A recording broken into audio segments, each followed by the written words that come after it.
Assalamualaikum warahmatullahi wabarakatuh. Tabi pun. Halo, saya Rani Oktarina, Sarjana Pendidikan, Guru SMP Negeri 2 Tulang Bawang Barat, Provinsi Lampung. Saya adalah calon guru penggerak Angkatan ke-7 Kabupaten Tulang Bawang Barat. Kali ini saya akan menyampaikan aksi nyata modul 1.4 tentang budaya positif. Sebelumnya, perkenalkan, beliau adalah fasilitator saya, Ibu Ginarni, Magister Pendidikan. Dan beliau adalah Ibu Listari Saputro, Sarjana Pendidikan SD selaku pengajar praktik. Berikut akan saya sampaikan rancangan tindakan aksi nyata. Mulai dari latar belakang. Budaya positif merupakan perwujudan nilai-nilai kebajikan yang berpihak pada murid. Memberikan pemahaman akan disiplin positif bagi murid sangatlah diperlukan, karena sebagai pamong kita berkewajiban menuntun dan memfasilitasi sesuai kebutuhan dan kodrat murid dalam mencapai nilai kebajikan yang sudah disepakati, yaitu profil pelajar Pancasila. Dalam menuntun dan mengembangkan murid secara optimal berdasarkan kodrat yang dimilikinya, maka guru perlu melakukan sebuah perubahan untuk menciptakan budaya positif di sekolah. Diharapkan nilai kebajikan yang diterapkan melalui budaya positif ini menjadi keyakinan yang akan menjadi motivasi intrinsik pada murid. Tujuan dan tolak ukur kegiatan. Tujuannya bagi siswa adalah penerapan budaya positif diharapkan menjadi pembiasaan baik pada murid sehingga menjadi karakter positif sesuai profil pelajar Pancasila. Dan tujuan kegiatan ini bagi guru adalah kegiatan pengimbasan kepada guru dan warga sekolah tentang budaya positif diharapkan mampu mempercepat penerapan budaya positif di kelas dan di sekolah. Tolak ukur kegiatan, terbentuknya keyakinan kelas, tumbuhnya motivasi intrinsik pada peserta didik, kemudian peserta didik mampu menerapkan keyakinan kelas yang telah dibentuk. Lini masa tindakan yang dilakukan. Tahap 1. Menyusun materi dan menentukan media guna sosialisasi kepada rekan sejawat. Yang kedua, berkonsultasi dan memohon izin kepada kepala sekolah guna melakukan pengimbasan kepada rekan sejawat. Kegiatan yang dilakukan pada tahap 2 yaitu melaksanakan sosialisasi budaya positif dengan rekan sejawat, kemudian berkolaborasi dengan rekan-rekan wali kelas untuk membuat keyakinan kelas di kelasnya masing-masing. Dan tahap yang ketiga yaitu mengamati penerapan keyakinan kelas pada kegiatan pembelajaran. Dukungan yang dibutuhkan dalam melakukan kegiatan aksi nyata ini yaitu yang pertama, dukungan kepala sekolah. Dukungan ini berupa motivasi, saran, masukan, dan bimbingan, serta izin untuk melaksanakan setiap kegiatan di sekolah. Kemudian, dukungan yang kedua adalah dukungan rekan sejawat. Dukungan ini berupa kolaborasi untuk menerapkan keyakinan kelas dan pembentukan budaya positif di sekolah. Kemudian dukungan yang terakhir adalah dukungan peserta didik dan orang tua wali murid. Dukungan ini adalah dukungan untuk menerapkan budaya positif baik di lingkungan sekolah maupun di lingkungan rumah. Terima kasih.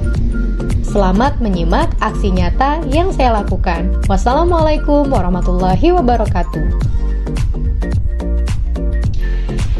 Assalamualaikum, selamat pagi Ibu. Ibu Rani. Ya, Gimana Bu Rani? Ibu mau minta waktunya sebentar. Ya. Pagi hari ini saya menghadap Ibu yang pertama untuk meminta izin terkait kegiatan calon guru penggerak. Sekarang saya sudah sampai di modul 1.4 Ibu. Ya.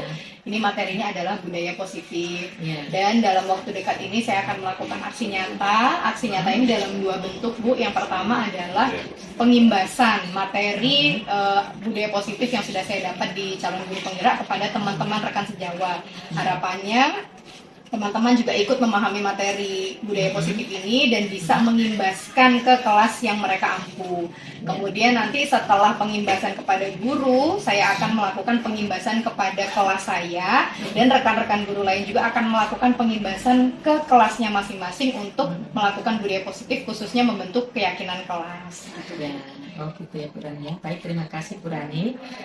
Untuk kegiatan ini saya sangat mendukung, support sekali ya untuk kegiatan CGP ini. Terus ya Bu Rani ya.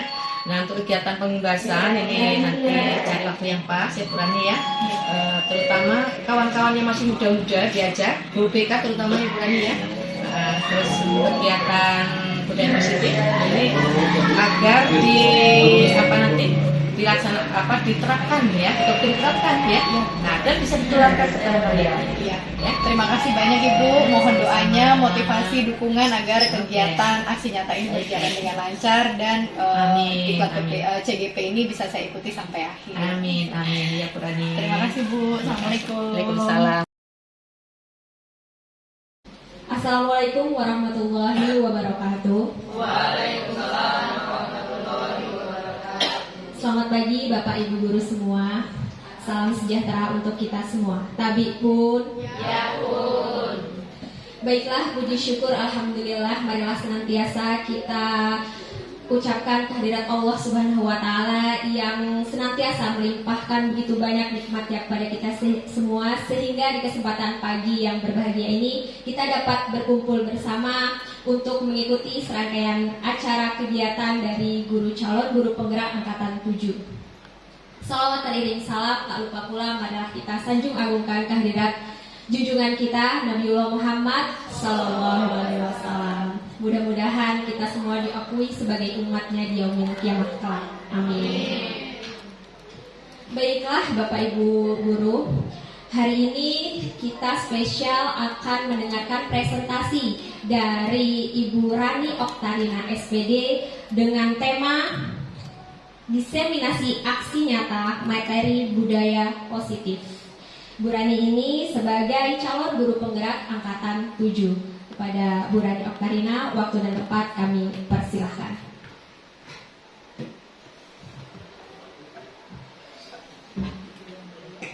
Terima kasih atas waktu yang telah diberikan oleh moderator Ibu Nesi. Baik Bapak Ibu, Assalamualaikum warahmatullahi wabarakatuh. Selamat pagi, salam sejahtera untuk kita semua. Tabi pun. Ya pun. Alhamdulillah senang sekali hari ini saya diberikan kesempatan untuk berdiri di depan Bapak Ibu sekalian. Saya tidak akan menggurui karena saya yakin Bapak Ibu yang ada di depan saya ini lebih hebat, lebih senior. Tapi pada kesempatan hari ini saya akan sedikit berbagi pengalaman tentang materi yang sudah saya ikuti pada pendidikan dan latihan guru penggerak nasional angkatan ke-7, terkhusus pada materi budaya positif. Nah, sebelum kita masuk dalam materi, sepertinya terlihat sangat tegang sekali ini Bapak Ibu. Kita santai, kita sharing. Nanti Bapak Ibu kalau ada kebingungan atau ada yang tidak jelas boleh ditanyakan ya. Saya akan ada beberapa jargon guru penggerak. Tadi kita sudah coba di kegiatan pembukaan ya Bapak Ibu ya. Kalau saya sapa guru penggerak, Bapak Ibu silahkan merespon dengan apa yang sudah kita coba tadi pada pembukaan. Kita ulangi satu kali lagi ya. Guru penggerak siap. Guru penggerak bebas. Merdeka belajar, Indonesia maju. Yes, yes, yes. Luar biasa, tepuk tangan dulu dong untuk guru-guru hebat yang ada di SMP Negeri 2 Tulang Bawang Barat. Nah, sebelum masuk pada materi yang akan saya sampaikan pada pagi hari ini, saya ingin berbagi pengalaman dulu dengan Bapak Ibu. Sebenarnya saya ada di guru penggerak ini awalnya itu dipaksa, tapi dipaksa, terpaksa, akhirnya belajar untuk menjadi mulia. Ya, yang pertama, banyak sekali hal positif yang saya dapatkan setelah saya mengikuti pendidikan dan latihan guru penggerak ini, terkhusus pada kemampuan kita menjadi pemimpin dalam pembelajaran. Jadi ada banyak sekali materi termasuk yang ingin saya sampaikan pada kesempatan hari ini juga tentang budaya positif. Oleh karena itu saya memotivasi Bapak Ibu sekalian, rekan-rekan sejawat saya untuk mengikuti pendidikan calon guru penggerak angkatan 9 dan nanti angkatan 10, karena angkatan 8 sudah pengumuman dan mungkin dalam waktu dekat akan segera mengikuti pelatihan. Dan Bapak Ibu yang belum, segera bersama-sama kita menjadi guru-guru hebat ya. Saya akan coba dulu dengan salam guru penggerak.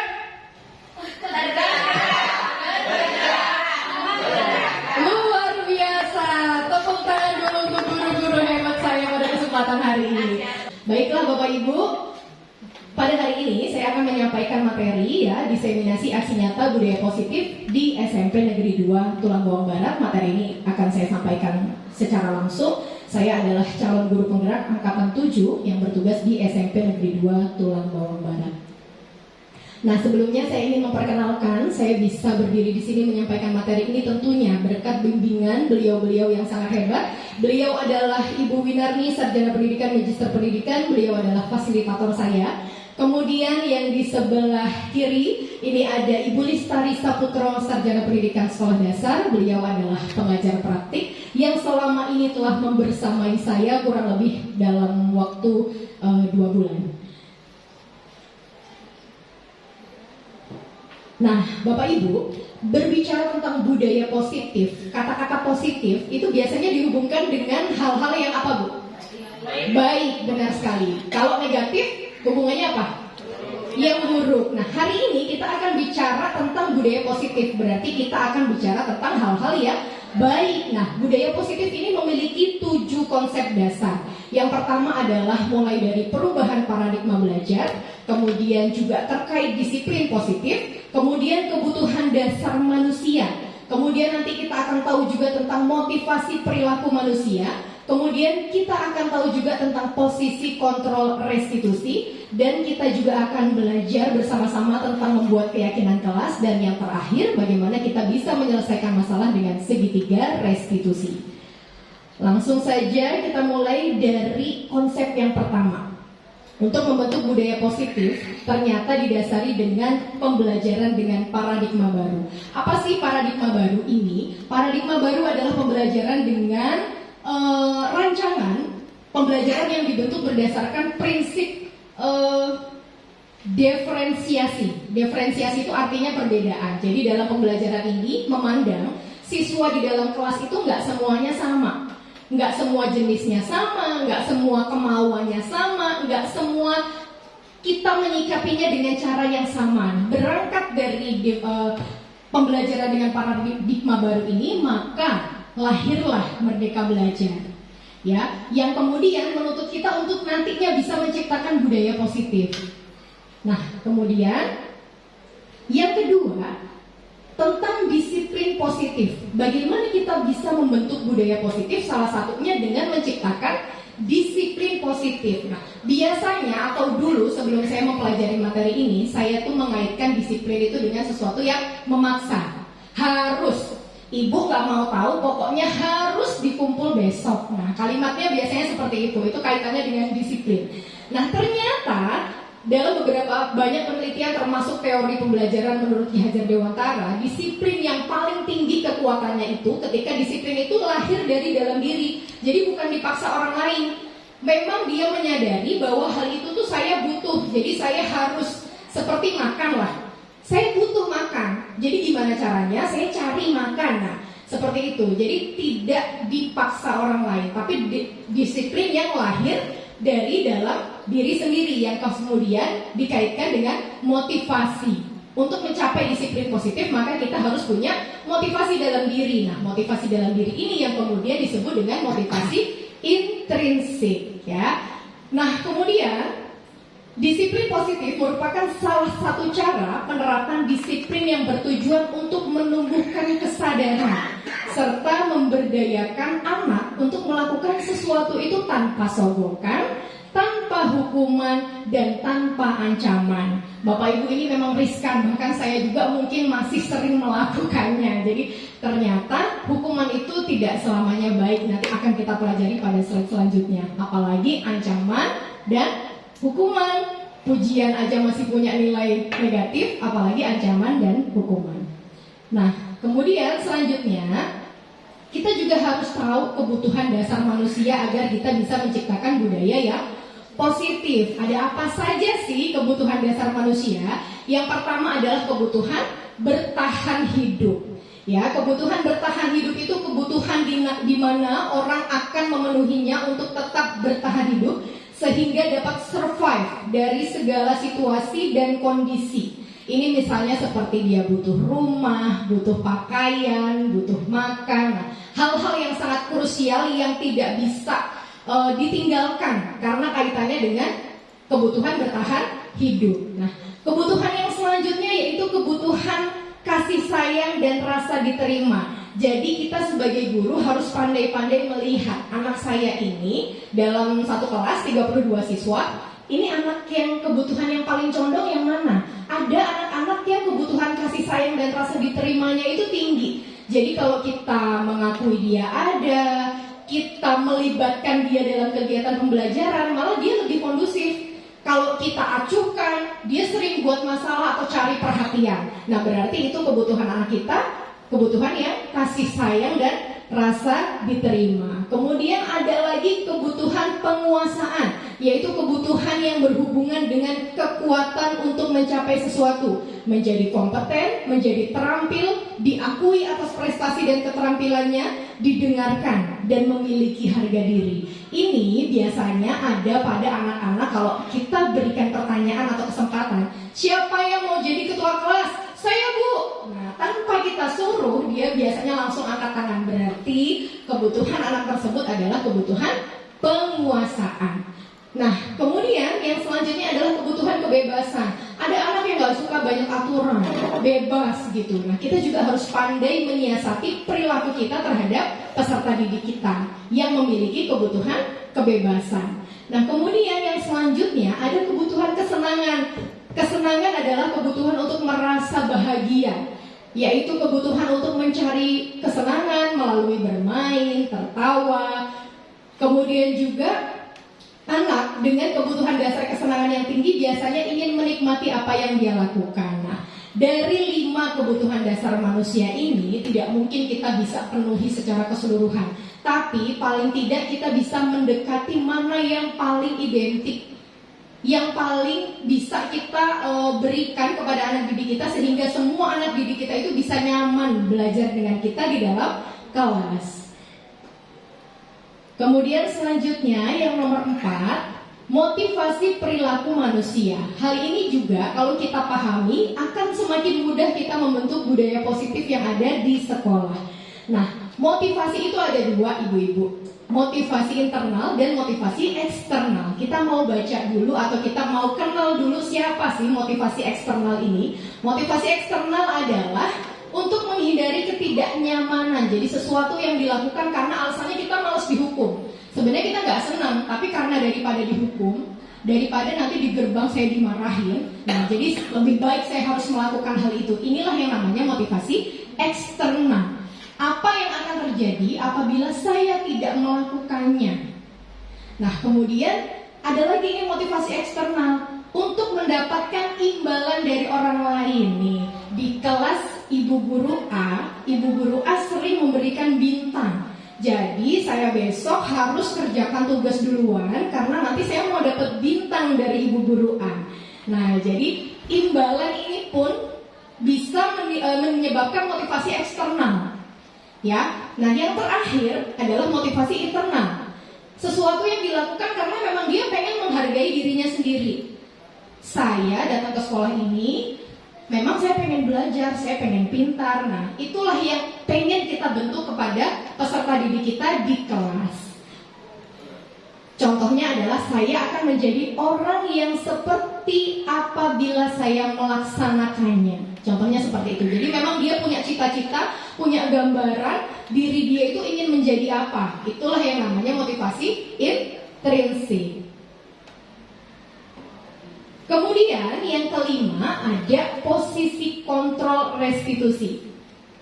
Ini ada konsep disiplin dengan identitas yang gagal, hukuman dan penghargaan. Hukuman ini biasanya sifatnya menyakitkan. Jadi anak-anak yang sudah dihukum itu biasanya akan timbul rasa dendam, rasa nggak suka karena dipermalukan dan lain sebagainya. Kemudian tidak nyaman. Kemudian hukuman itu sifatnya memaksa. Kemudian peserta didik pasti akan menjadi takut dengan hukuman yang kita berikan. Kemudian akhirnya menyebabkan siswa itu menyembunyikan kesalahannya. Nah, jadi hukuman ini erat kaitannya dengan peserta didik nanti tidak berkata jujur. Jadi daripada dia marah, mendingan saya diam aja, cari aman. Tapi bukan menyelesaikan masalah dan kita tidak bisa melihat siswa kita menjadi dirinya sendiri. Kemudian yang selanjutnya, murid menjadi rendah diri. Karena dia merasa dipermalukan, tentunya akan menghilangkan harga dirinya. Kemudian yang sebelahnya ada penghargaan. Nah, kenapa sih kok penghargaan ini juga menimbulkan atau punya nilai negatif? Karena ternyata penghargaan itu hanya bisa dilakukan oleh siswa-siswa tertentu aja. Misal, kita akan memberikan bintang kepada siswa yang mengumpulkan tugas paling awal. Sementara di kelas itu ada anak-anak yang dia nggak suka mengerjakan tugas. Udah pasti dari dalam dirinya, pasti bukan aku yang dapat bintang. Udah males. Jadi si A aja, terus si B, terusnya kita akan menimbulkan rasa iri kepada siswa-siswa yang lain yang belum bisa berkompetisi yang sama kayak siswa A. Karena kemampuan siswa dalam satu kelas itu kan pasti beragam ya Bapak Ibu ya. Nah, kemudian yang selanjutnya merusak hubungan. Nah, misalnya terjadi kompetisi antara siswa A dengan siswa B. Tapi kemudian si bu guru pilih siswa A nih. Nah, antara A sama B nanti pasti terjadi perselisihan. Ini juga dampak negatif dari penghargaan. Nah, kemudian yang terakhir mematikan kreativitas. Jadi si anak ini mengerjakan tugas mungkin nanti orientasinya bukan karena kreatif, karena mau dapat penghargaan. Nanti kalau bu guru nggak kasih penghargaan, mungkin dia juga nggak akan melakukan apa-apa gitu, karena motivasinya motivasi eksternal. Nah, kemudian selanjutnya posisi kontrol restitusi, konsep disiplin dengan identitas. Nah, ini yang mau kita pahami antara konsekuensi dengan restitusi. Konsekuensi itu apa sih? Yang pertama cirinya, penguatannya itu jangka pendek. Jadi dia nggak bertahan lama. Misalnya kamu tidak mengerjakan ini, konsekuensinya kamu harus ini gitu. Jadi kita yang menentukan. Pasti itu tidak akan melekat di diri siswa karena itu bukan pilihan mereka, itu kemauan kita. Nah, kemudian yang kedua, perlu monitoring berkelanjutan. Karena dia mengerjakan sesuatu hal yang bukan dia suka, jadi harus kita pantau terus. Nah, kemudian yang selanjutnya, butuh stimulus dan respon. Butuh pancingan, butuh butuh apa ya? Butuh pemantik, butuh stimulus, butuh apa ya? Iming-iming dari kita. Nah, kemudian baru ada respon. Kemudian yang keempat, murid menghormati peraturan. Jadi sifatnya hanya hormat aja, tapi belum mengena di dalam diri dia. Kemudian yang kelima, kehilangan waktu untuk merenungi kesalahan. Jadi biasanya kalau sifatnya konsekuensi, dia akan terus-terusan. Aduh, tadi kalau nggak melakukan itu pasti nggak kayak gini, gitu. Jadi dia merasa apa ya, tersudutkan. Nah, kalau yang di sebelahnya, inilah yang kita bisa bersama-sama menghadirkan dengan murid, menerima murid dengan kondisi apapun yang dia punya, karena tugas kita menurut Ki Hajar Dewantara itu hanya menuntun. Guru itu seperti petani, yang tugasnya adalah menanam benih, jadi siswa kita itu benih. Tugas kita hanya menuntun siswa-siswa kita dengan 1000 karakter yang mereka miliki, sehingga benih-benih ini bisa tumbuh dan berbuah. Berbuahnya juga dengan macam-macam. Tentunya Bapak Ibu kalau punya kebun 1 hektar, nggak mungkin kan 1 hektar ini akan jadi bibit super semua. Pasti ada yang kena hama, mungkin ada yang nggak berkembang dengan baik. Nah, tugas kita hanya memberikan motivasi-motivasi agar si bibit ini bisa maksimal tumbuhnya. Nah, kemudian restitusi ini apa sih? Restitusi itu adalah cara kita menyelesaikan permasalahan tanpa kita menghakimi siswa. Yang pertama cirinya, bisa membuat murid bertanggung jawab untuk perilakunya. Kemudian yang selanjutnya, fokus pada pemecahan masalah. Jadi kita nggak fokus membicarakan kesalahan si anak, tapi kita fokus mencari solusinya dan melakukan penguatan terhadap diri peserta didik tersebut. Nah, kemudian yang ketiga, murid menghormati dirinya sendiri karena dia nggak merasa direndahkan di situ. Kita memang menghargai dia melakukan kesalahan dan kita membimbing dia menemukan solusi. Jadi dia nggak merasa rendah diri, nggak punya perasaan bersalah yang terus-terusan. Nah, kemudian yang keempat, murid bersemangat memperbaiki kesalahannya. Nah, inilah yang pengen kita terapkan pada seluruh peserta didik kita. Nah, kemudian apa sih pengertian restitusi itu?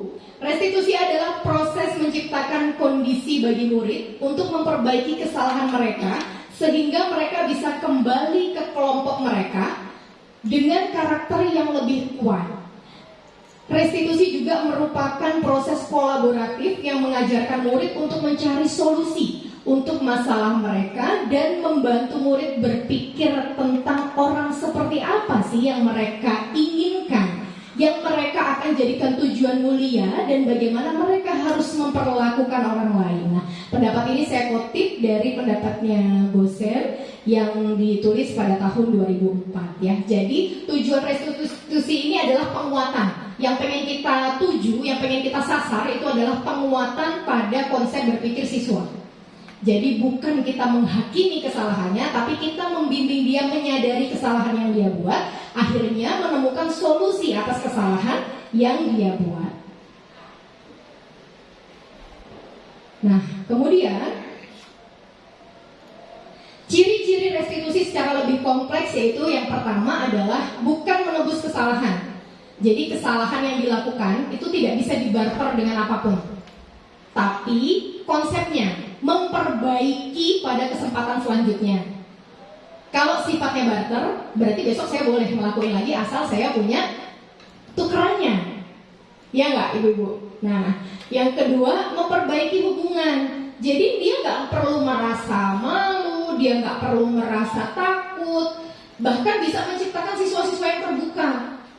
Tanpa kita tanya, dia dengan sendirinya bercerita karena dia nggak merasa, oh dengan ibu guru A itu saya nggak merasa dihakimi, jadi nggak masalah dong saya mau terbuka.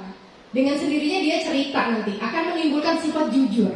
Nah kemudian yang ketiga, tawaran bukan paksaan. Solusi yang akan kita ambil dari permasalahan tersebut adalah sifatnya tawaran. Kita tawarkan pada diri peserta didik sehingga dia sendiri yang memilih, dia sendiri yang menentukan. Nah kemudian menuntun untuk melihat ke dalam diri. Nah kita ajak dia introspeksi. Kira-kira yang sudah dilakukan itu sudah benar atau belum? Kalau belum berarti yang seharusnya itu seperti apa? Kita ajak mereka melihat apa yang ada dalam dirinya, terkhusus pada potensinya. Jangan kita fokus pada kekurangannya. Nah kemudian mencari kebutuhan dasar yang mendasari tindakan. Kita cari ini. Apa tadi kita bicara pada alasan dia melakukan hal tersebut, kemudian kita fokus pada kelebihan yang bisa memperbaiki kesalahan tersebut. Kemudian fokus pada karakter, bukan tindakan. Jadi yang mau kita rubah itu adalah jiwanya, karakternya. Kemudian menguatkan dan fokus pada solusi. Nah ini seperti yang sudah saya sampaikan tadi. Nah ini contohnya, posisi kontrol restitusi. Bedanya hukuman konsekuensi dengan restitusi pada kasus siswa sering tidak mengerjakan PR. Kalau sifatnya hukuman, bunyinya akan seperti ini. Guru menghukum siswa tersebut hormat bendera selama 10 menit. Guru marah dan murid menjadi takut. Ada bapak ibu yang masih sering hukum anak-anak? Ada? Masih, nggak apa-apa. Setelah keluar dari ruangan ini, sama-sama kita tinggalkan. Kita say goodbye pada hukuman ya. Yang kedua, kalau sifatnya konsekuensi, guru memberikan konsekuensi untuk mengerjakan PR-nya saat jam istirahat. Nah, guru tegas dan siswa menghormati peraturan. Ini setingkat lebih baik dibandingkan dengan hukuman. Ya. Nah, kemudian ada yang lebih baik nggak? Ada ternyata. Apa sih namanya? Ya restitusi itu. Restitusi berarti guru menanyakan keyakinan kelas dan membantu siswa menyelesaikan masalahnya. Nanti kita akan bicara juga tentang keyakinan kelas. Jadi kita ajak dulu dia bicara, termasuk kita cari tahu penyebabnya apa dia nggak mengerjakan PR. Kemudian kita tanya solusi apa yang bisa dia tawarkan kepada kita untuk memperbaiki kesalahannya. Akibatnya apa? Guru terbuka dan siswa menghormati dirinya dan orang lain. Kemudian yang selanjutnya, dalam menciptakan budaya yang positif, kita juga ternyata membutuhkan posisi kontrol. Posisi kontrol siapa? Posisi kontrol guru. Di sini ada 5 posisi kontrol. Ada penghukum, ada teman, ada pembuat rasa bersalah, ada pemantau, ada manajer. Kalau Bapak Ibu posisi kontrol yang mana kira-kira?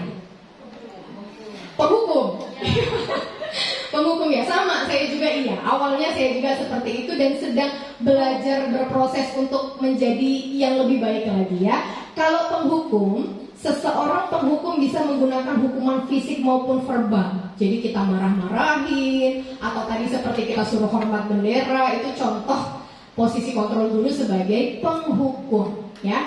Nah, kemudian yang kedua, posisi kontrolnya sebagai pembuat terasa bersalah.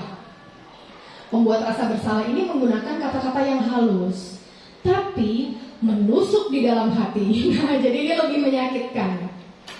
Misal, Abel kan sudah tahu, ibu sudah tunggu Abel dari tadi di sini sampai jam 9. Harusnya ibu nggak ada jam. Harusnya ibu ke pasar, harusnya ibu bisa urus ini itu. Gara-gara ibu tunggu Abel di sini, jadi ibu nggak bisa ngerjain semua pekerjaan ibu. Nah, inilah pembuat rasa bersalah.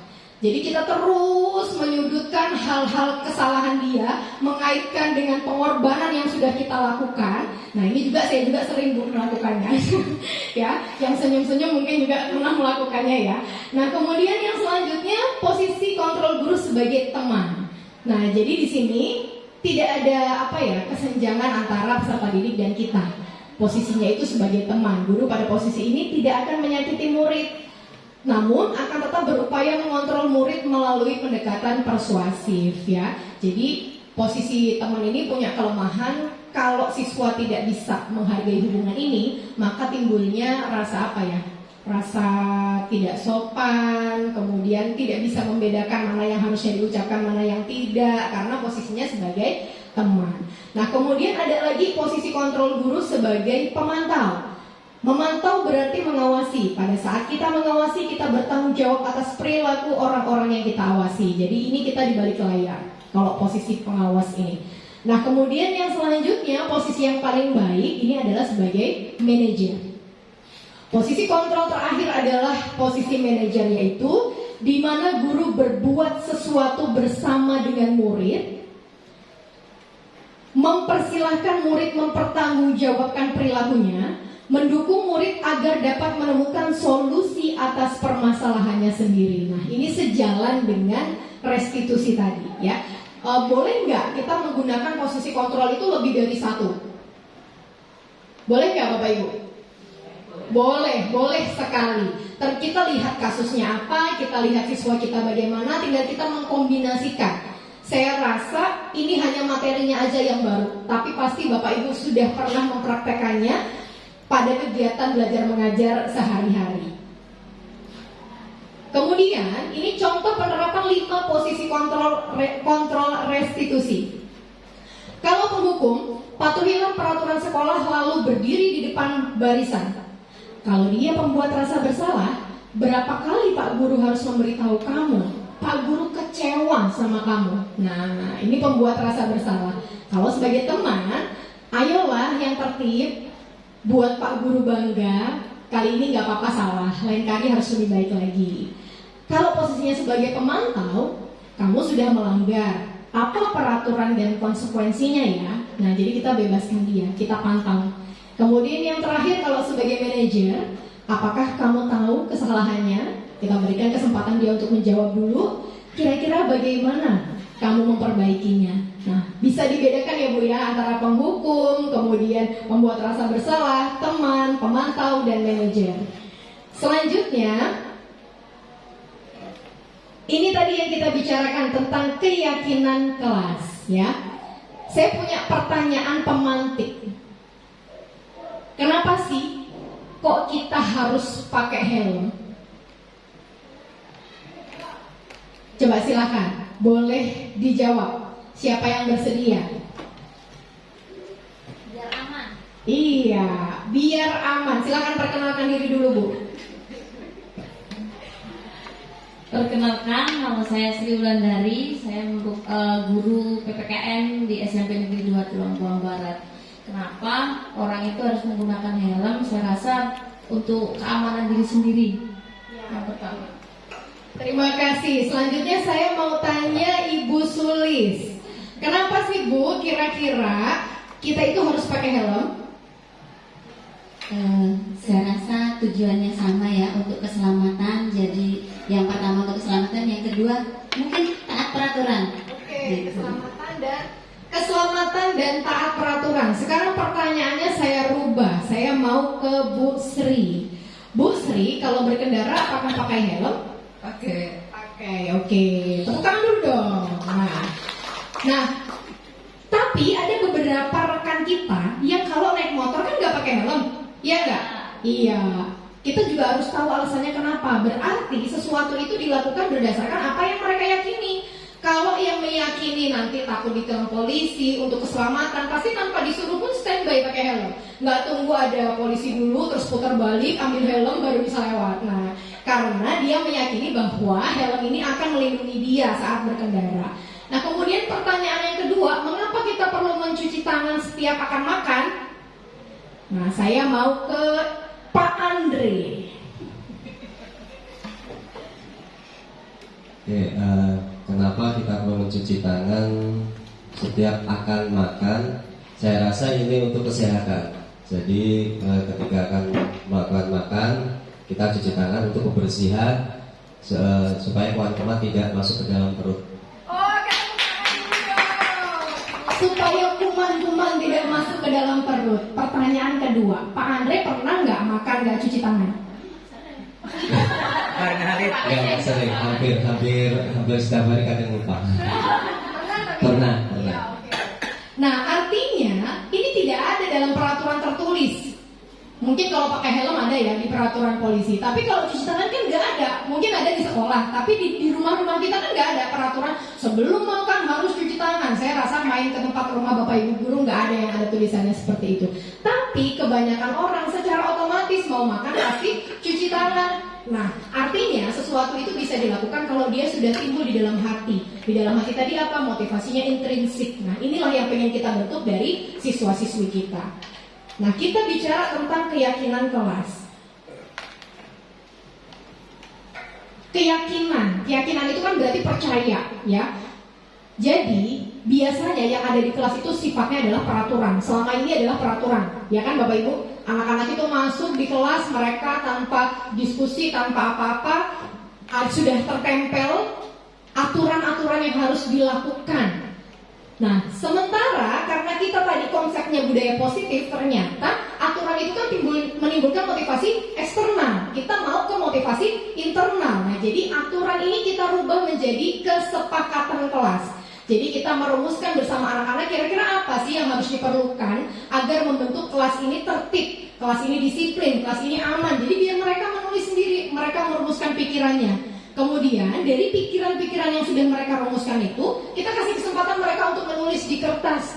Kemudian nanti ditempel, ya. Setelah ditempel, nanti kita pilih mana hal-hal yang penting yang nantinya lahir menjadi keyakinan kelas. Jadi dimulai dari kesepakatan kelas, kemudian nanti akan menjadi keyakinan kelas. Jadi judulnya bukan peraturan lagi, tapi keyakinan kelas. Jadi itu nanti ditempel, itulah yang akan memotivasi anak-anak, ya.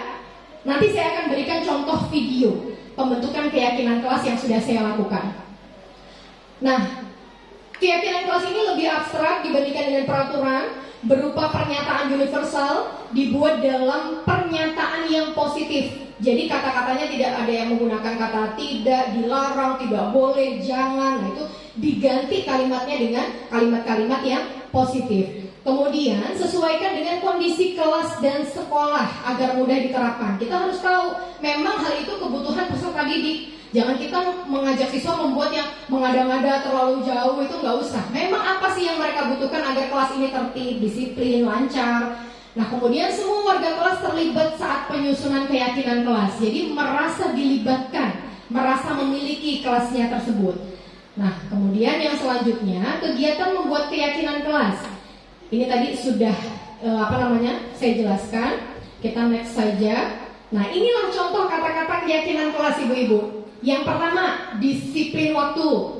Kemudian belajar dengan antusias, menghargai guru, dan lain sebagainya, sangat banyak sekali. Saya rasa alhamdulillah pada kesempatan hari ini wali-wali kelas pada ikut ya. Setelah ini saya harapkan wali-wali kelas yang tergabung dalam diseminasi ini bisa membuat keyakinan kelas di kelasnya masing-masing. Nah, kemudian ini contoh video keyakinan kelas yang sudah saya buat. Nah, ini nggak hidup guys. Ngomong guys. Baik Bapak Ibu, saya akan memperlihatkan ini adalah video pembentukan keyakinan kelas yang sudah saya lakukan bersama kelas saya, siswa-siswi 9A.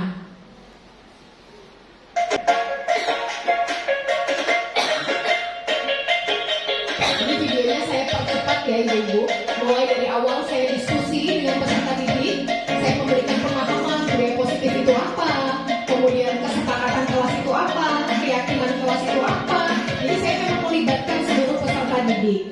Kemudian sampai akhirnya mereka merumuskan apa saja hal-hal yang perlu diterapkan untuk membuat kelas 9A ini tertib, disiplin, siswanya bertanggung jawab. Saya berikan mereka kertas post-it.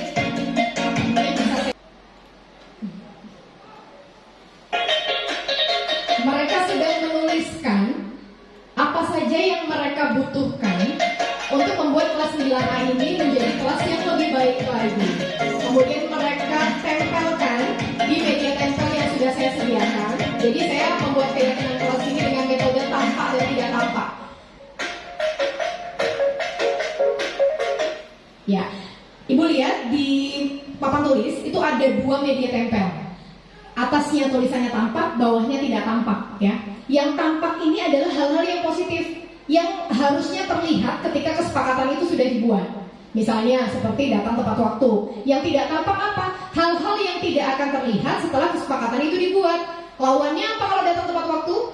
Datang terlambat. Jadi kalau kesepakatan kelasnya sudah dibuat, keyakinan kelasnya sudah dibuat, maka nggak ada lagi siswa yang datang terlambat. Jadi Bapak Ibu nanti bisa ikuti ini, bisa membuat keyakinan kelas dengan metode tampak atau tidak tampak ya. Kemudian diakhiri dengan kesimpulan.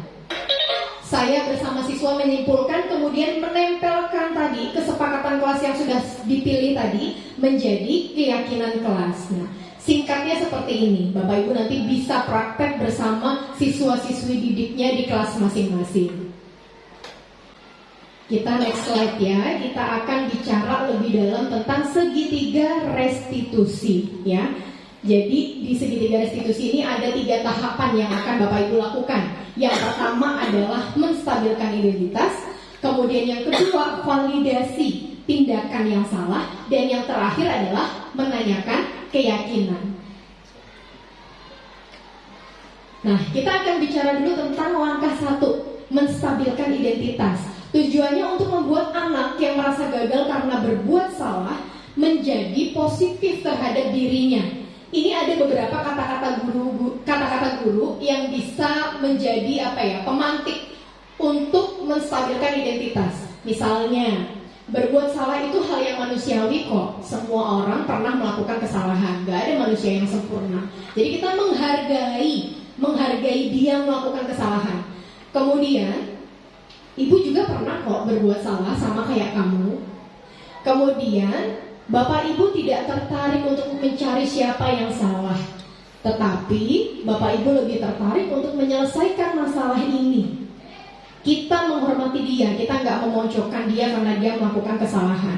Kemudian yang terakhir, kalau kamu menyalahkan dirimu sendiri secara terus-menerus, apakah kamu juga bersikap baik pada dirimu sendiri? Nah, ada kan tipe anak yang karena malu, jadi dia memang aku tuh yang salah, coba aku tuh gini. Jadi dia terus-terusan menyalahkan dirinya sendiri. Jadi kita kuatkan dia gitu, karena hukuman, kemudian pembuat rasa bersalah itu secara tidak langsung akan menghilangkan percaya diri peserta didik.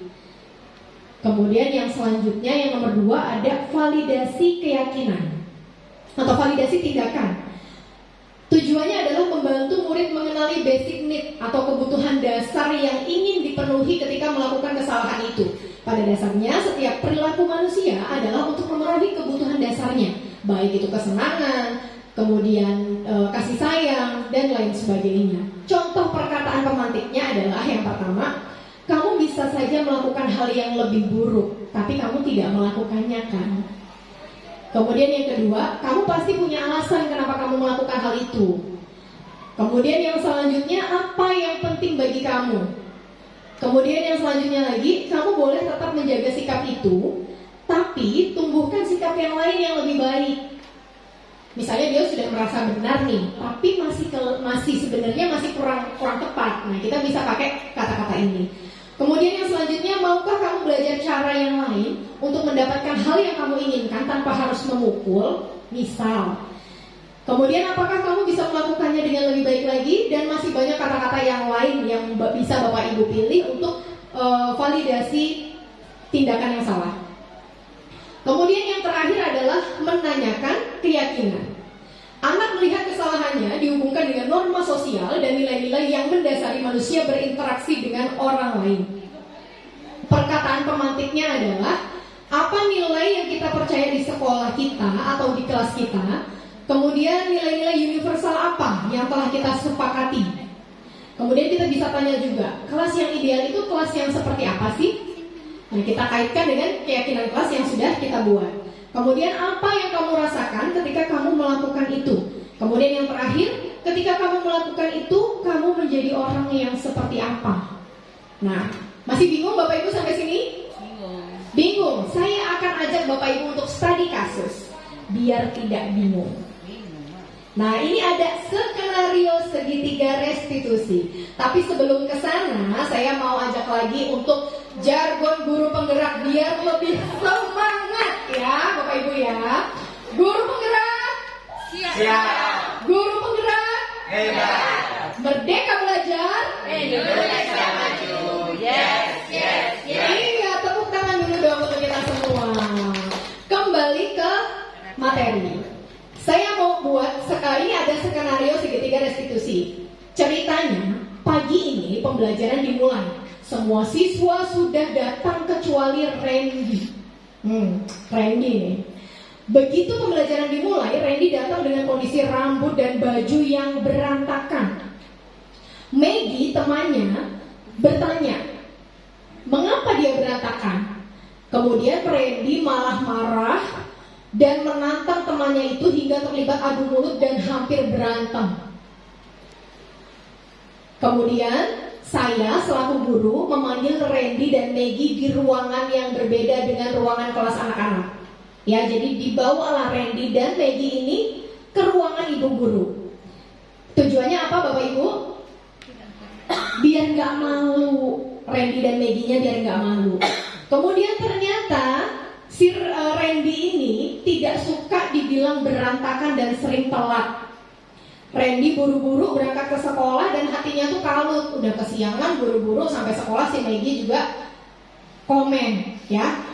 Kemudian akhirnya saya tawarkan untuk menyelesaikan masalah ini dengan restitusi dan keduanya menyetujui. Nah, kira-kira tahapan restitusinya seperti apa sih? Kita akan lihat. Yang pertama tadi menstabilkan identitas. Jadi yang harus kita lakukan, pertanyaan yang harus kita luncurkan kepada si Randy adalah, menurut Randy, perbuatan yang Randy lakukan tadi sudah benar atau tidak, atau benar atau salah, dan lain sebagainya.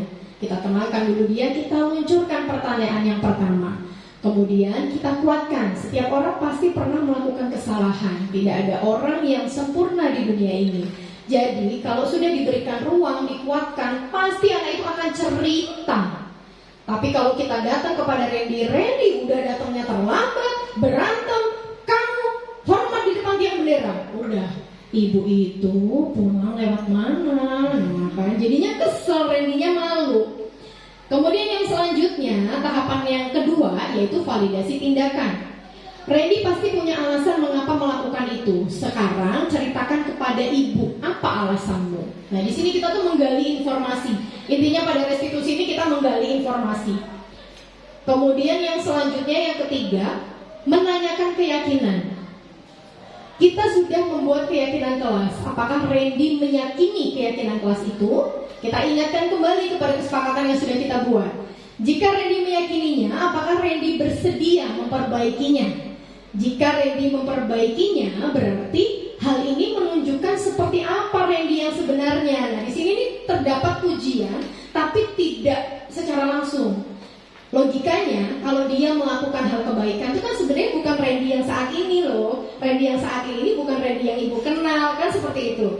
Nah, tapi biasanya respon pertama Bapak Ibu, termasuk saya, pasti nggak seperti itu. Randy udah datang telat terus, pasti kan gitu yang dibicarakan ya. Nah, kemudian yang selanjutnya, apa rencana Randy untuk memperbaikinya? Kemudian yang terakhir, setelah semua masalah selesai, kita tanyakan bagaimana perasaan Randy setelah melakukan restitusi. Nah, ini ada video restitusi yang pernah saya lakukan bersama salah satu siswa kita.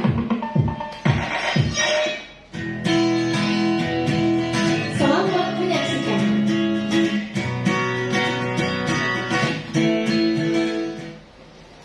Yabes tahu kenapa ibu berhentikan Yabes di depan pintu sekolah? Yabes tahu karena Yabes datang ke sekolah dengan terlambat. Iya, sekarang sudah jam 8 kurang 15 menit. Harusnya sekolah kita punya peraturan masuk di sekolah jam 7.30. Iya, jadi hari ini Yabes sudah terlambat datang ke sekolah. Nah, apa alasan Yabes sehingga Yabes bisa datang terlambat ke sekolah? Sebelumnya mau mengaku. Yabes tadi pagi membantu ibu Yabes. Ibu Yabes berdagang di pasar dan Yabes harus membantu membawa dagangannya, menata dagangannya dan membuka warung di pasar. Ya, oke. Apa yang harusnya Yabes lakukan untuk memperbaiki kesalahan Yabes? Ibu menerima alasan Yabes datang terlambat, tapi apa ide Yabes untuk memperbaiki kesalahan Yabes ke depan? Ya, Bu Yabes punya ini. Bagaimana jika hari Selasa besok, waktu bagian administrasi, Yabes membacakan puisi yang berjudul Malunya Datang. Bagaimana? Boleh tidak? Hal itu boleh, tapi Yabes harus meyakini bahwa itu adalah kesalahan Yabes dan tidak mengulanginya di dunia. Oke, ya. Maaf Bu sebelumnya dan Yabes berjanji tidak akan mengulanginya. Iya, silakan. Terima kasih Bu. Nah, itu tadi contoh video restitusi pada kasus siswa datang terlambat. Nah, kira-kira gimana Bapak Ibu? Bisa melakukan restitusi setelah ini? Insya Allah pasti bisa, hanya dituntut untuk menjadi pribadi yang lebih lembut ya. Oke ibu-ibu, agar kita lebih semangat, saya mau kasih tepuk semangat ya. Kalau saya bilang tepuk semangat, prok prok prok se, prok prok prok ma, prok prok prok nga, tangannya digulung semangat, gitu ya, oke ya. Tepuk semangat.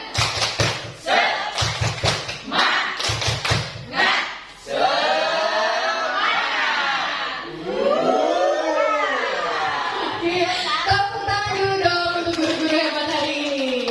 Nah, Bapak Ibu, materi yang sudah saya sampaikan cukup sampai di sini. Jadi, budaya positif tadi berkaitan dengan beberapa hal. Ada yang masih ingat? Yang pertama apa? Paradigma baru.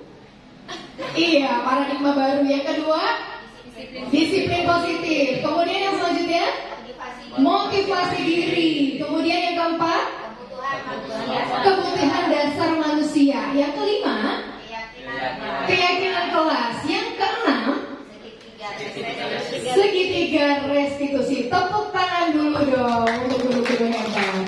Terima kasih atas perhatian Bapak Ibu sekalian. Dan di akhir sebelum materi ini ditutup, saya tadi sudah bagikan Bapak Ibu kertas ya.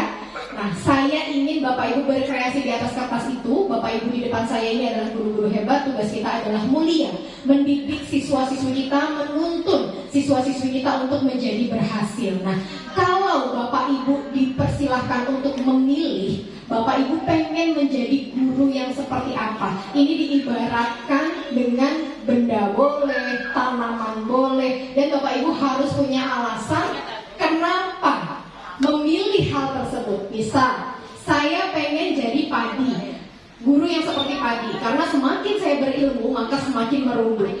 Nah, jadi Bapak Ibu silakan boleh pilih menjadi apapun. Saya beri waktu, kemudian nanti saya akan pilih beberapa guru untuk menceritakan keinginannya. Silakan.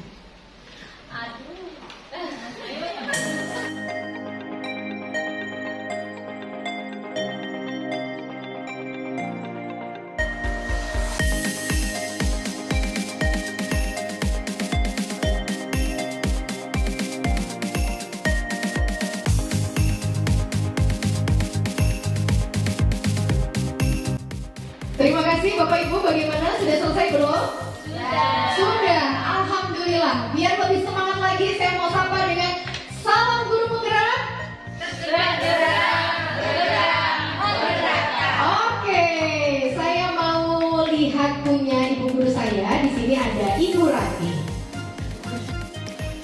Ibu Rati diceritakan pada teman-temannya di kertas Ibu menggambar apa, kemudian apa alasan Ibu memilih hal tersebut untuk mengibaratkan Ibu di masa yang akan datang. Silakan. Baik, perkenalkan saya Ratih Dwi Apsari, guru BK SMP 2 Tulambung Barat. Di sini saya memilih menggambarkan sebuah rumah. Alasannya adalah rumah itu tempat kita kembali.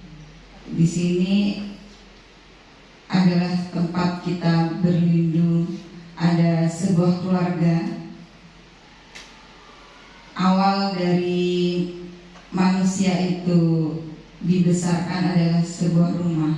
Jadi apapun permasalahan kita itu sebenarnya semua berawal dari di rumah kita. Jadi bagaimana kita mengkondisikan rumah kita sebaik mungkin. Kita punya anak-anak keluar dari rumah itu berangkat ke sekolah dengan senyum bahagia. Jadi semua itu sebenarnya diciptakan dari rumah. Ketika anak berangkat ke sekolah itu dengan senyum bahagia diantarkan oleh keluarganya, insya Allah nanti di rumah sampainya di sekolah insya Allah akan menerima ilmu dengan baik. Ibu Rati pengen dirinya itu sebagai guru menjadi rumah karena beliau adalah guru BK. Jadi beliau berharap beliau adalah rumah bagi seluruh siswa yang ada di SMP 2 Tulambung Barat. Jadi BK itu dikunjungi siswa bukan hanya saat siswa bermasalah ya Bu ya, tapi tempat berasalnya siswa dan tempat pulangnya siswa. Luar biasa sekali. Tepuk tangan dulu untuk Ibu Rati. Selanjutnya kita akan dengarkan pendapat dari Pak Tio. Pak Tio kira-kira mau menjadi apa ya? Menuliskan apa di kertasnya? Silakan Pak Tio. Ya, sebelumnya perkenalkan nama saya Tio. Saya mengampu pelajaran bahasa Inggris. Di sini saya mengibaratkan diri saya itu seperti matahari. Kenapa? Karena saya ingin tuh menyinari dan menginspirasi murid-murid saya kelak. Dan seperti yang kita tahu, matahari itu kan nggak bertahan di malam hari.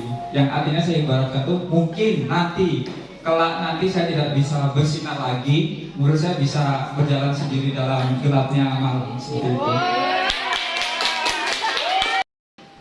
Terima kasih. Di sini tadi Pak Tio menuliskan ingin menjadi seperti matahari karena ingin menyinari siswa-siswanya dan matahari itu tidak bertahan lama. Jadi Pak Tio mengibaratkan kalau beliau sudah tidak menyinari anak-anaknya lagi, anak-anaknya sudah kuat dengan sinar yang diberikan sehingga bisa berjalan di tengah gelapnya malam. Baiklah Bapak Ibu, terima kasih. Tadi sudah sangat beragam sekali kreativitas yang sudah ditorehkan pada kertas yang semua adalah muatannya positif. Ini terkait sekali dengan materi kita pada pagi hari ini. Bapak Ibu hari ini sudah memotivasi diri sendiri untuk menjadi yang positif. Ada yang pengen jadi rumah, ada yang pengen jadi payung, ada yang pengen jadi lilin. Semua pasti punya alasannya tersendiri. Intinya adalah kita melihat yang positif dari dalam diri kita, kemudian kita lakukan hal-hal yang positif yang ada dalam diri kita tularkan kepada orang lain, sehingga kita bisa menciptakan budaya positif di SMP Negeri 2 Tulambung Barat. Baiklah Bapak Ibu, tiba di penghujung penyampaian, saya buka sesi pertanyaan. Mungkin ada yang kurang jelas dengan penyampaian materi yang saya berikan, atau mungkin ada kritik saran yang ingin disampaikan kepada pribadi saya selaku perbaikan. Saya sangat menerima dengan tangan yang terbuka. Silahkan, boleh angkat tangan. Baik, silahkan Pak Tio. Ya, terima kasih atas kesempatannya. Yang ingin saya tanyakan adalah tadi disebutkan tentang keyakinan kelas bahwasanya hasil dari pemikiran anak itu kemudian dirangkum atau berarti kan dipilih yang untuk akan dijadikan panduan atau keyakinan kelas.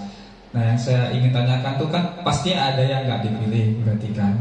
Nah, gimana caranya kita tuh meyakinkan atau memastikan anak bahwasanya misal jawaban dia nggak dipilih itu dia nggak merasa kecewa dan dia kayak nggak merasa takut gitu nantinya untuk memberikan pemikirannya. Jadi kan nanti malah kesannya negatif gitu kan, bukannya harusnya positif. Jadi kok malah negatif gitu.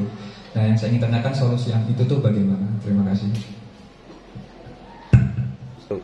Baik, terima kasih Pak Tio pertanyaannya. Tadi kalau saya rangkum dalam membentuk keyakinan kelas itu kan merupakan aspirasi dari seluruh warga kelas. Nah, bagaimana jika ada pendapat anak yang tidak dipilih untuk lahirnya keyakinan kelas itu, dan bagaimana cara kita memberikan solusi ya kepada dia agar dia tidak berkecil hati. Jadi begini Bapak Ibu, cara yang paling utama itu adalah komunikasi. Jadi apapun itu bisa kita kemas dalam komunikasi. Bagaimana cara kita menyampaikan? Tentunya kita membentuk keyakinan kelas pun diawali dengan diskusi. Jadi kita memberikan pemahaman arti dari keyakinan kelas itu apa, kemudian kesepakatan kelas itu apa, kemudian juga kita berikan clue-cluenya. Kira-kira apa sih yang mereka harus tulis dalam keyakinan kelas itu? Tentunya apa yang mereka butuhkan agar kelas ini terlihat tertib, siswa-siswinya berjalan bertanggung jawab, pembelajaran berjalan dengan efektif. Nah, biasanya pendapat anak yang tidak terpakai itu Pak Tio, karena pendapatnya ganda.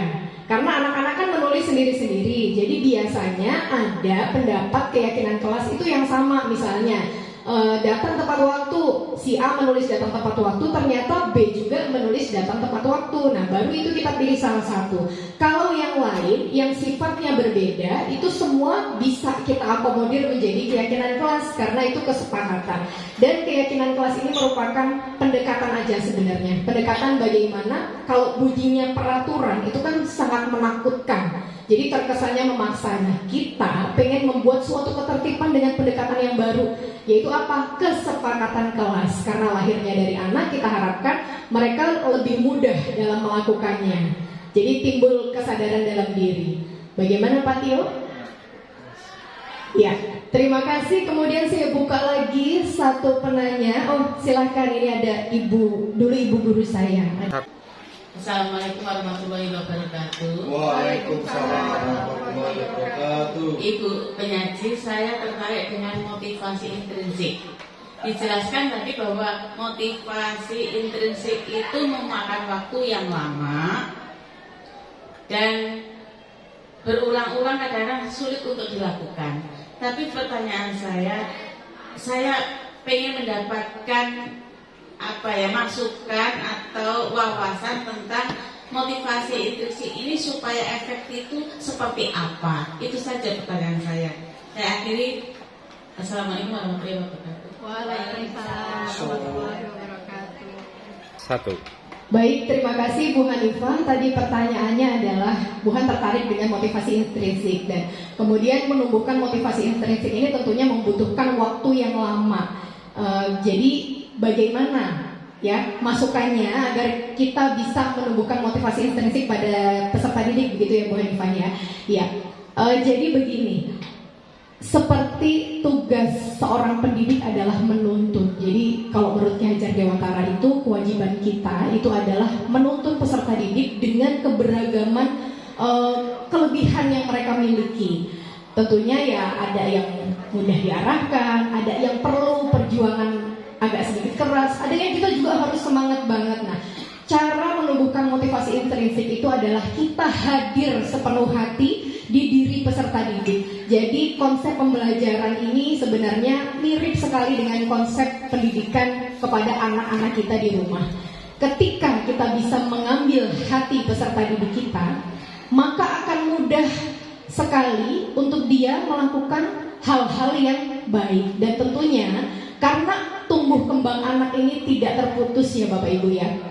Jadi di TK gurunya beda, di SD gurunya beda, di SMP sampai nanti di perguruan tinggi pun akan berbeda-beda. Tetapi yakinlah Bapak Ibu, anak-anak itu mengingat, dan anak-anak itu juga pasti akan bertumbuh karena setiap anak itu punya punya naluri kebaikan.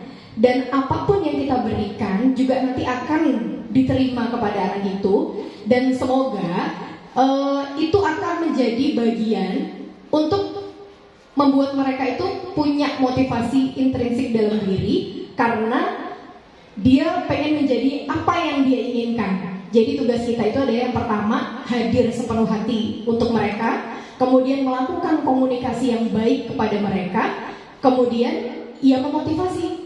Sisanya biarkan mereka tumbuh dengan kelebihan mereka masing-masing. Kita wajib menghargai kelebihan yang dimiliki oleh setiap peserta didik kita. Bagaimana Bu Hanifah? Iya. Alhamdulillahirobbilalamin, karena waktunya ini terbatas, Saya terima kasih atas dua pertanyaan yang telah disampaikan oleh Bapak Ibu sekalian. Semoga apa yang saya sampaikan ini ada manfaatnya. Apabila ada kelebihan atau kebaikan dari kegiatan ini, maka itu datangnya dari Allah Subhanahu wa taala. Tetapi apabila ada kesalahan, itu datangnya dari saya. Terima kasih, terus lakukan yang terbaik. Semangat, semangat, semangat. Saya akhiri dengan salam guru penggerak, tergerak, bergerak, menggerakkan. Wassalamualaikum warahmatullahi wabarakatuh. Waalaikumsalam warahmatullahi wabarakatuh. Oke, alhamdulillah materi yang luar biasa dari Bu Rani tentang 7 budaya positif ya Bapak Ibu semua. Banyak hal baru yang kita dapatkan setelah mendengarkan materi dari Bu Rani, yaitu salah satunya yang sangat saya ingat yaitu tentang posisi kontrol restitusi guru yang seharusnya kita lakukan terhadap peserta didik. Kemudian juga sebagai guru tentunya kita harus terus bergerak untuk belajar bagaimana menerapkan budaya positif ke peserta didik sehingga iklim yang tercipta nantinya bisa kondusif, menyenangkan, dan juga memberikan pengalaman pembelajaran yang berkelanjutan yang berkesan sangat baik di diri peserta didik. Baiklah, sekian materi untuk hari ini. Saya ucapkan terima kasih kepada Bapak Ibu guru yang telah setia hadir sampai acara ini selesai. Marilah kita tutup acara ini dengan membaca lafaz hamdalah. Alhamdulillah. Dan saya selaku moderator mohon maaf apabila ada salah kata. Saya akhiri, wabillahi taufiq wal hidayah. Wassalamualaikum warahmatullahi wabarakatuh. Waalaikumsalam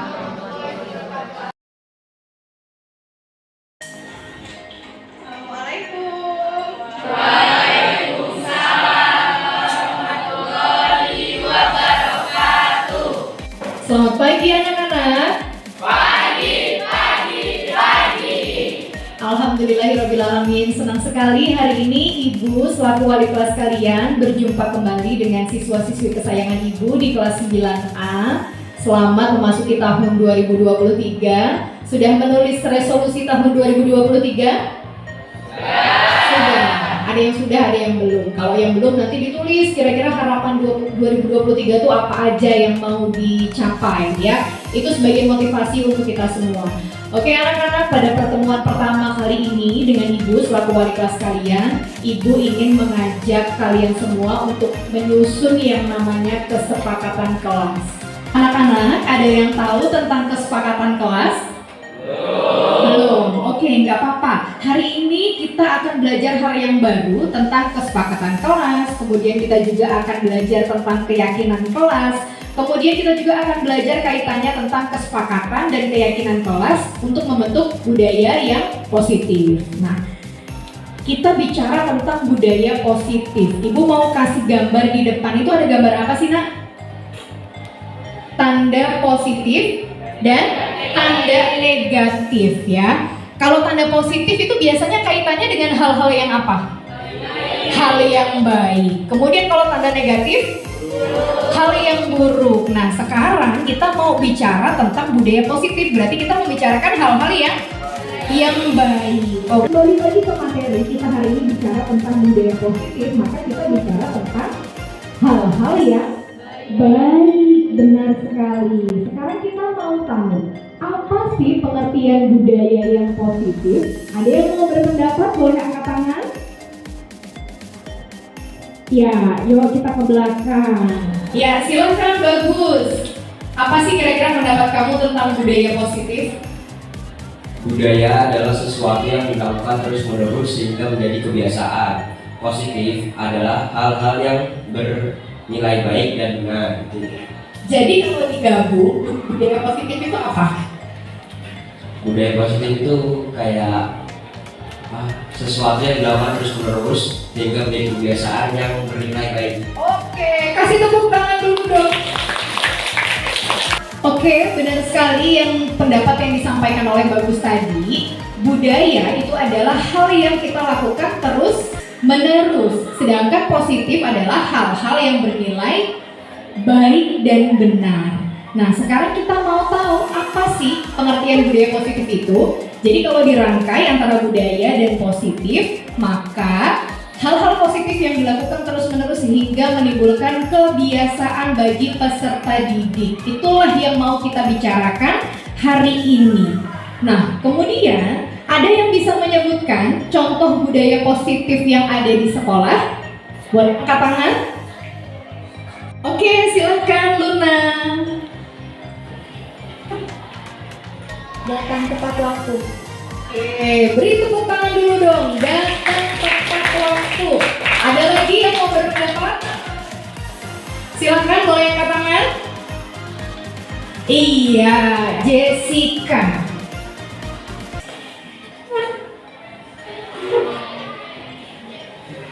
Membersihkan kelas dengan bersama-sama. Oke, membersihkan kelas secara bersama-sama. Beri aplaus lagi dong. Satu orang lagi, yang laki-laki. Ibu mau tanya, jabat. Apa, Mbak? Budaya positif di sekolah? Mengumpul tugas dengan tepat waktu. Siap, benar sekali. Mengumpulkan tugas tepat waktu. Tadi ada beberapa pendapat yang sudah disampaikan oleh teman-teman kalian, yang itu semuanya benar. Ibu yakin yang tidak berpendapat pun tahu hal-hal positif yang ada di sekolah. Yang pertama tadi disebutkan datang tepat waktu. Kemudian yang kedua, membersihkan kelas secara bersama-sama. Kemudian yang disebutkan oleh jabat tadi, mengumpul tugas tepat waktu. Itu ketiga hal tersebut adalah benar. Hal-hal yang bernilai baik dan benar itu dapat membentuk budaya yang positif. Nah, sekarang ibu mau memberi kalian kesempatan untuk berpendapat. Kira-kira bedanya apa sih antara aturan dengan kesepakatan? Ada yang mau berpendapat? Silakan Farel, kira-kira pendapatnya apa? Bedanya aturan dengan kesepakatan. Kalau aturan itu sifatnya sedikit memaksa, kalau kesepakatan itu hasil diskusi bersama. Iya, benar sekali. Setuju nggak? Ya, kasih tepuk tangan dulu. Setuju nggak? Kalau aturan itu kesannya dipaksa, tapi hari ini ibu tidak akan mengajak kalian membuat aturan, tetapi ibu akan mengajak kalian membuat kesepakatan. Kesepakatan apa yang mau dibentuk? Hal-hal yang baik yang akan kita terapkan di kelas 9A ini yang akan membuat pembelajaran lebih efektif dan efisien. Contohnya apa, Bu Rani? Datang tepat waktu, membersihkan kelas bersama-sama, kemudian mengumpulkan tugas, dan masih banyak lagi. Bisa dipahami? Ya. Nah, selanjutnya kesepakatan kelas ini tadi yang pertama dibilang Farel, dibuat oleh siswa. Jadi kalian nanti yang membentuk kesepakatan ini, bukan ibu. Berdasarkan apa sih yang kalian butuhkan agar kelas ini terlihat tertib, ya. Kemudian yang kedua berasal dari inisiatif kalian sendiri. Kemudian yang nomor 3 dibuat berdasarkan kebutuhan dan kesepakatan kalian bersama teman. Kemudian yang keempat dibuat dengan tujuan untuk menciptakan kelas yang tertib, nyaman, dan menyenangkan. Dan yang terakhir dibuat berdasarkan hal-hal yang kalian yakini itu dianggap baik dan benar. Nah, selanjutnya ibu akan beri contoh. Kita akan buat kesepakatan kelas ini dengan metode tampak dan tidak tampak. Tampak itu maksudnya apa sih, Bu Rani? Tampak itu adalah suasana yang akan terlihat saat kesepakatan itu sudah dibuat. Contoh nih, datang tepat waktu. Berarti kalau kesepakatannya sudah dibuat datang tepat waktu, nanti yang terlihat adalah siswa yang datang tepat waktu. Nah, kemudian yang tidak tampak apa? Lawannya dari yang tampak. Contohnya adalah datang terlambat. Jadi kalau kesepakatannya sudah dibuat, maka tidak akan lagi ada siswa yang datang terlambat. Karena kita akan membentuk budaya positif, maka nanti semua kata-kata yang dibuat dalam kesepakatan kelas ini, kata-katanya adalah kata-kata yang positif. Iya. Bisa dipahami sampai sini? Ya. Sekarang ibu kasih contoh lagi biar semakin jelas nih. Yang tampak adalah datang tepat waktu. Yang tidak tampak adalah datang terlambat. Kemudian yang nomor 2, yang tampak adalah mengumpulkan tugas tepat waktu. Dan yang tidak tampak adalah terlambat mengumpulkan tugas. Bisa dipahami sampai sini? Ini kata-katanya positif. Kalau kata-katanya dalam kata-kata yang negatif, gimana Bu Rani? Kata-katanya akan menjadi dilarang datang terlambat. Nah, jadi hindari kata dilarang, jangan, tidak boleh. Diganti dengan kata-kata yang positif. Bisa dipahami anak-anak? Bisa. Oke, sebelum kita buat kesepakatan kelas, biar lebih semangat, Ibu akan ajak kalian dulu untuk tepuk semangat. Siap ya? Ya. Tepuk semangat.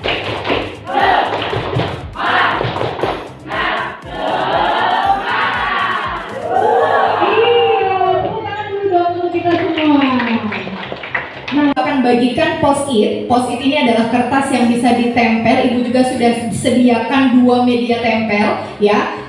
Baris 1, 2, 3 ini akan menjadi kelompok 1. Baris 4, 5, 6 ini akan menjadi kelompok 2 ya. Kelompok 1 media tempelnya ada di sebelah kanan Ibu. Kelompok 2 media tempelnya ada di sebelah kiri Ibu ya. Kertas yang kuning ini untuk menuliskan hal-hal yang tidak tampak. Jadi ini hal yang negatifnya.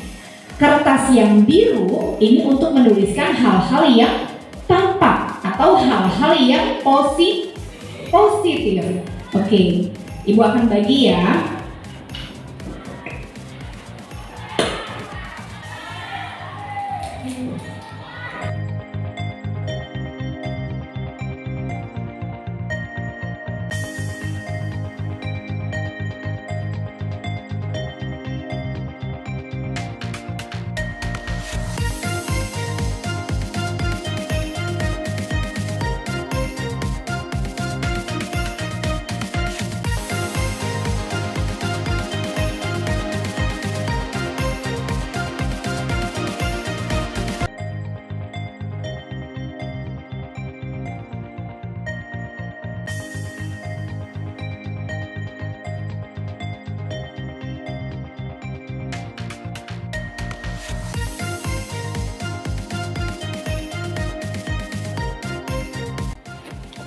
Gimana anak-anak? Sudah selesai? Sudah ya. Sekarang Ibu persilahkan masing-masing siswa untuk menempel hal-hal yang dianggap akan diyakini sebagai kesepakatan kelas. Kelompok 1 baris 1, 2, 3 di media tempel 1 yang tampak tulisannya di bawah tulisan tampak ya, gitu juga yang tidak tampak. Kelompok 4, 5, 6 di media tempel yang kedua ya. Silahkan.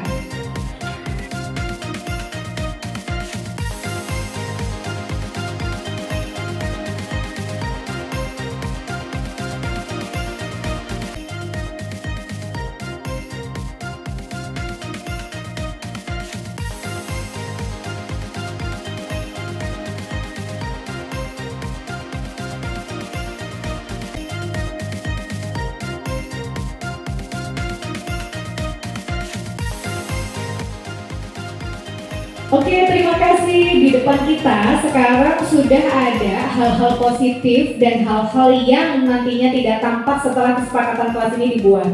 Terima kasih, ini hasil kesepakatan dari kelompok baris 1, 2, 3. Dan yang ada di sebelah kiri Ibu, ini hasil kesepakatan kelompok 4, 5, 6. Nah, sekarang Ibu mau minta tolong siapa ya kira-kira yang mau membacakan kira-kira hal positif apa yang sudah disepakati di baris 1, 2, dan 3. Kemudian hal apa yang negatif yang sudah disepakati yang akan tidak terlihat dari kelompok 4, 5, dan 6. Silakan, perwakilan dari kelompok sebelah kanan 1, perwakilan dari kelompok sebelah kiri 1. Boleh angkat tangan. Oke, silakan. Jessica untuk kelompok 1, 2, dan 3, kelompok 4, 5, dan 6. Ibu beri kesempatan kepada Retno. Silakan diawali dengan Jessica. Hal-hal yang akan tampak ketika kesepakatan kelas telah dibuat, yaitu datang tepat waktu, disiplin melaksanakan piket, meletakkan sepatu di rak sepatu.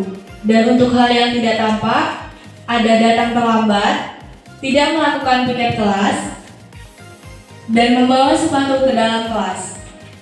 Iya, beri tepuk tangan dulu dong untuk Jessica. Sekarang kita mau dengarkan kesepakatan kesepakatan dari baris 4, 5, dan 6 yang akan dibacakan? Yang akan tampak setelah kesepakatan kelas dibuat, yaitu menyimak materi yang dijelaskan oleh guru, meminta izin saat ingin pergi ke kamar mandi, dan mengikuti pelajaran dengan baik.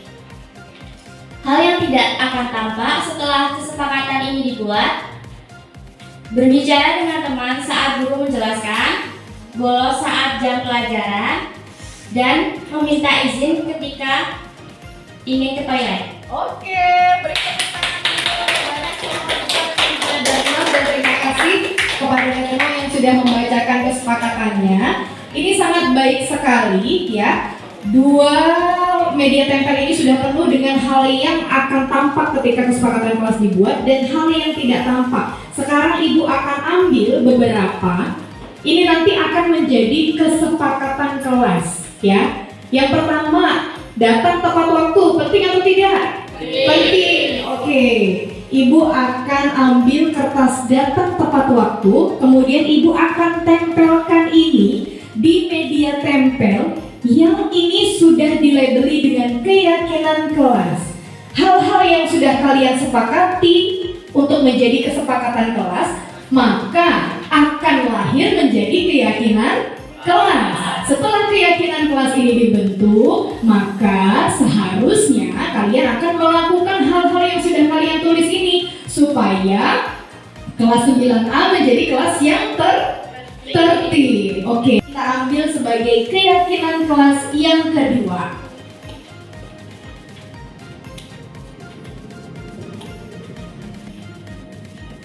Kemudian yang ketiga, disiplin melaksanakan piket. Penting atau tidak? Penting agar kelas kita bersih. Kalau kelas kita bersih, kalian belajarnya nyaman, guru juga memberikan pelajaran dengan nyaman. Oke, ini kita sepakati menjadi keyakinan kelas. Baik anak-anak, hari ini kita sudah menyepakati keyakinan kelas. Ada 1, 2, 3, 4, 5, 6, 7, 8, 9, 10, 11, 12. Ada 12 poin keyakinan kelas yang nantinya akan kalian terapkan dalam kegiatan pembelajaran sehari-hari setiap hari di semua mata pelajaran yang kalian ikuti. Nah, Ibu akan bacakan kembali. Yang pertama mulai dari datang tepat waktu, memperhatikan guru saat menyampaikan materi, disiplin melaksanakan piket, stop pembulian, kemudian mendengarkan saat guru menyampaikan materi dan melaksanakan tugas yang diberikan oleh guru, kemudian meminta izin saat ingin pergi ke kamar mandi, melepas sepatu dan meletakkan di rak, kemudian baju dimasukkan dan rapi, kemudian berbicara sopan, baik dan juga santun kepada semua orang, kemudian meletakkan sepatu di rak sepatu, mengikuti pelajaran dengan baik. Ini adalah 12 poin keyakinan kelas yang nantinya akan kita sepakati. Bagaimana sepakat anak-anak? Sepakat. Kalau Ibu bilang sepakat, bungkus-bungkus kunci laksanakan. Oke? Sepakat anak-anak? Bungkus-bungkus kunci laksanakan. Oke, kasih tepuk tangan untuk kita semua.